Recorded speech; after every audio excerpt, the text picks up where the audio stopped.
Yeah, hello everyone. Welcome back to my channel, Vivid Living in Colorado Springs. And if you are new here, thank you so much for tuning in.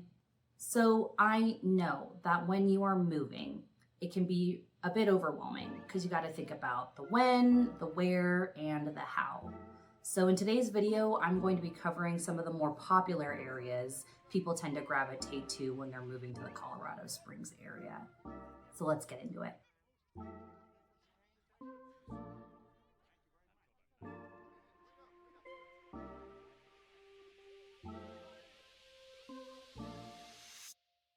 And before we get started, I am a real estate agent in the Colorado Springs area, and I would love to turn my viewers into clients. So please feel free to give me a call, send me a text, shoot me an email. I would love to hear from you. My contact information is below. So most real estate agents are going to categorize the Colorado Springs metro area into about 20 different divisions or maybe quadrants. Out of the 20 areas, I am going to be covering some of the more popular areas people tend to favor when looking for a home. And this is going to be based off of my collective research using local opinions, different news articles, and then niche. Something to keep in mind that everyone's opinion is going to be a little bit different as far as the best areas to live in. It's all going to come down to, what kind of amenities people like and what's their flavors of activities. The areas I'm going to be covering aren't going to be in any particular order. So, just a foot stomp, like this isn't me favoring any sort of specific location or saying that this is the place you need to be living. These were just the areas that frequently popped up during my search. I think at some point I'll probably do a deep dive into the 20 different areas and what they kind of have to offer, but that's gonna be for a different day. So first, let's start with Central Colorado Springs. It's actually considered the heart of the metro area, and this area is going to be really rich in history, going to have a very wide range of diverse culture.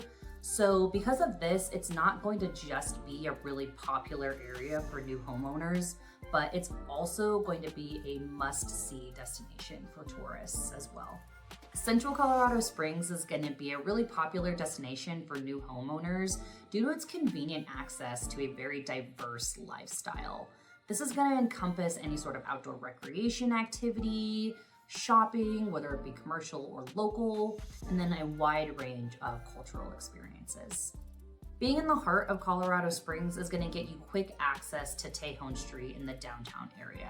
This is where all the fun is going to be had. So I'm talking shopping during the day and social drinking at night. So I really like the unique locally owned shops here. It's going to offer a wide variety of high-end boutiques to quirky, handcrafted independent shops. I found that the downtown shopping scene kind of caters to a wide range of tastes and budgets. The night scene is going to offer a mixture of bars, breweries, and restaurants. One of the more popular areas I've found is going to be the Bloom Ultra Lounge, which offers some really tasty cocktails and an awesome, lively atmosphere. In addition, Central Colorado Springs is going to have a lot of family-friendly attractions.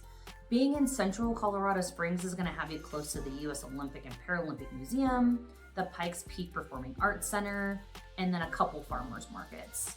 One of the more popular ones is going to be the Colorado Farm and Art Market, which is held from April to September. So fun fact, because of the area's high elevation, we're going to get a lot of athletes who are actually training for the Olympics.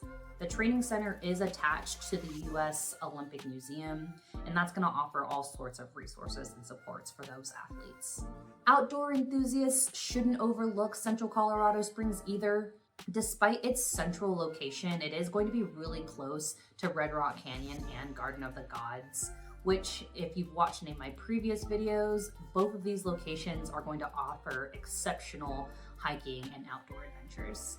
And then finally, Central Colorado Springs is going to be a top choice for any military member who's PCSing to the Colorado Springs area.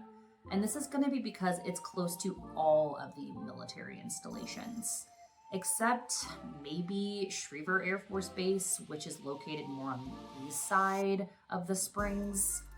And of course, this topic is going to apply to all of my federal employees as well. No, I did not forget about you. And those looking to buy a house in central Colorado Springs are going to be looking at houses that are a bit on the older side and a little bit smaller in comparison to most of the other metro areas. I would say that the houses here do have a lot of character. You're not gonna find a lot of neighborhoods that kind of have that cookie cutter feel. Because the houses are older and more historic, you're gonna find a lot of Victorian style houses out here, especially in the old North End neighborhood. So if everything about the central Colorado Springs area kind of tickles your fancy, I'd be ready to spend about $550K for something that's a little bit on the newer side. If you're looking for something that's more Victorian and a little bit older, you're looking to spend about $700K or more. Next on my list will be Briargate, which is more of a family-friendly suburbs in northern Colorado Springs. Briargate was originally a more northern location, but as Colorado Springs has been expanding to the north and to the east, it's slowly becoming more central. I would describe Briargate as being a more newer and well-established area. The development of that suburbs did start around the 1970s, so you're not really going to see a lot of change or growth. This area is going to be considered more family-focused because of its excellent school district and safer crime rate. Not to say that in Colorado Springs you're going to be like mugged on the street. Just statistically speaking, it does have a lower crime rate than the rest of the metropolitan area.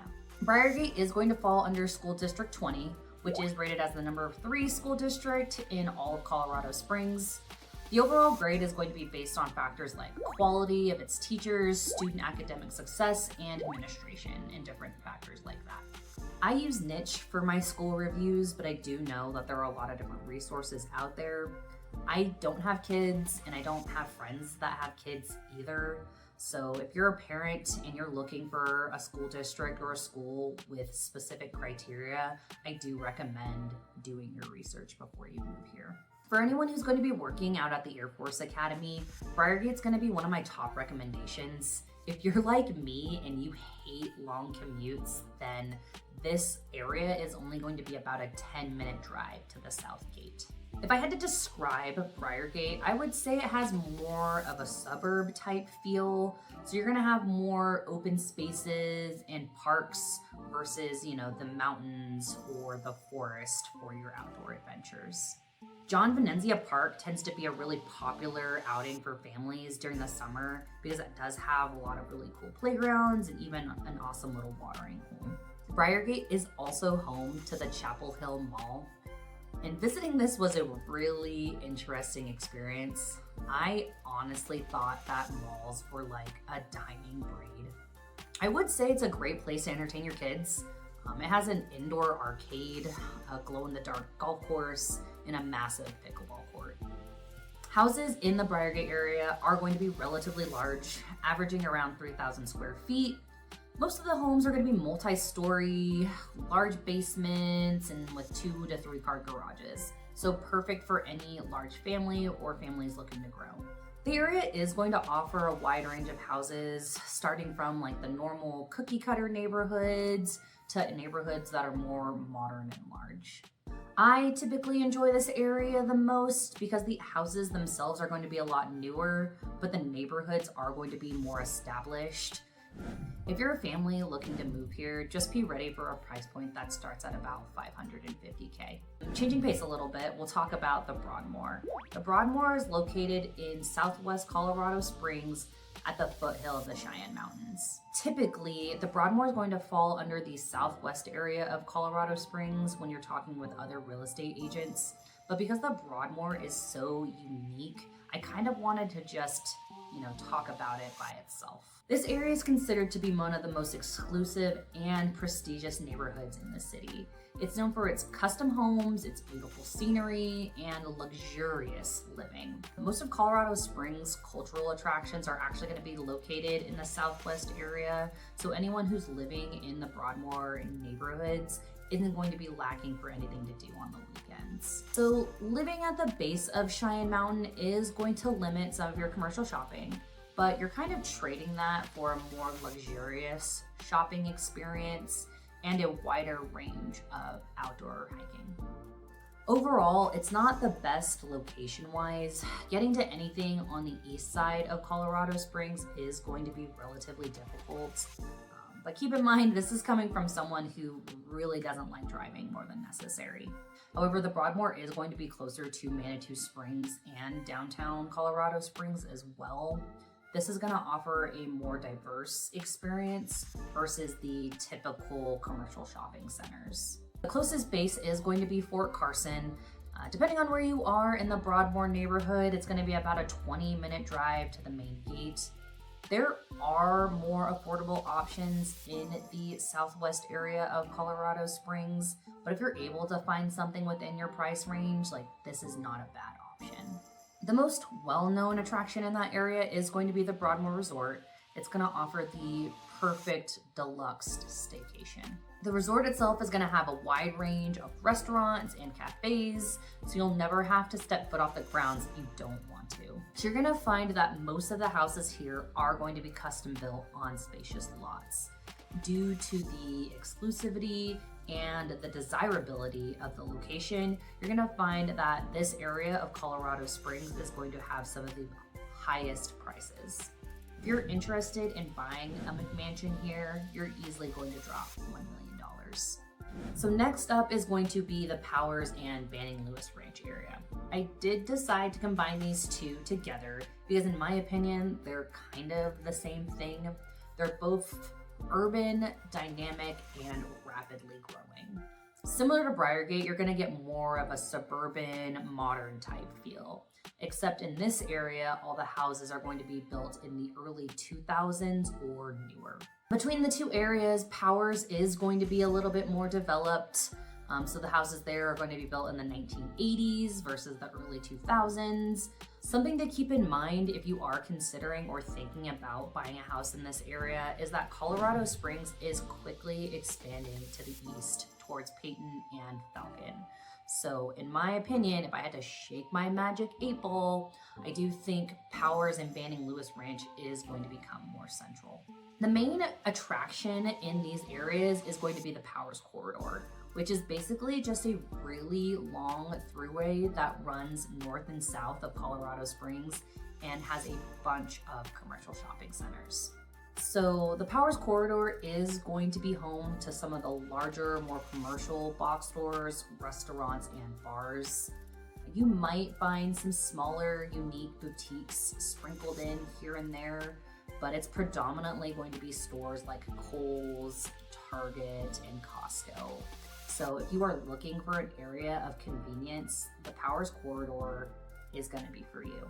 I think really the only downside to the Powers and Banning Lewis Ranch area is that because it is so urban, you do lose access to some of the awesome hiking trails that Colorado Springs has to offer.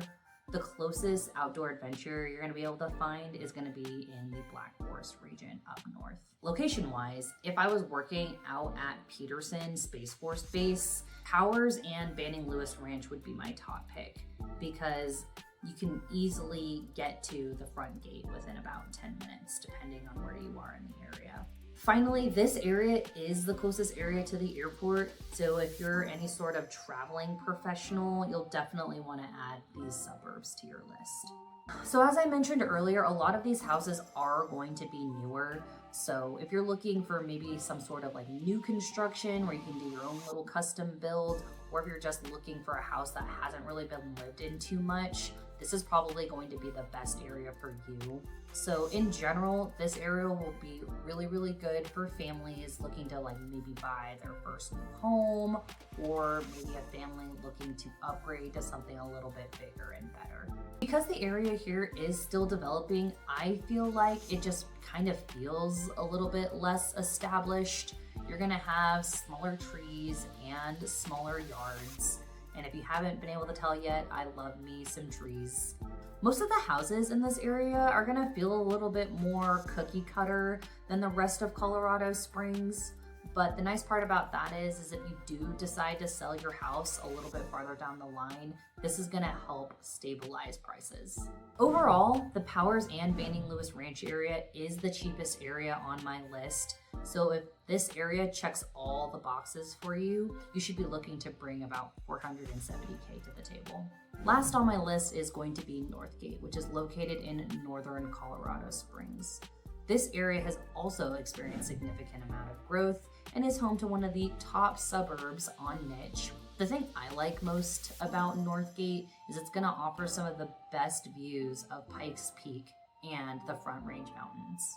Since Northgate is a little bit north of Briargate, it's also going to be a top pick for anyone working out at the Air Force Academy.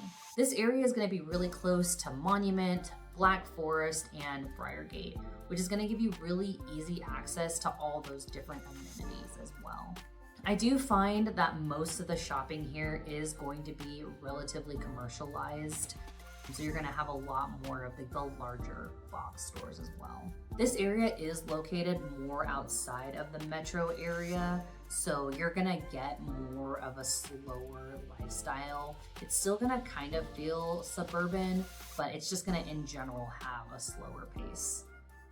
Similar to Powers, you won't have quick access to the Cheyenne Mountain hiking area, but other outdoor areas like the new Santa Fe Regional Trail, the Fox Run Regional Park, and Black Forest are going to be some top choices for your outdoor excursions.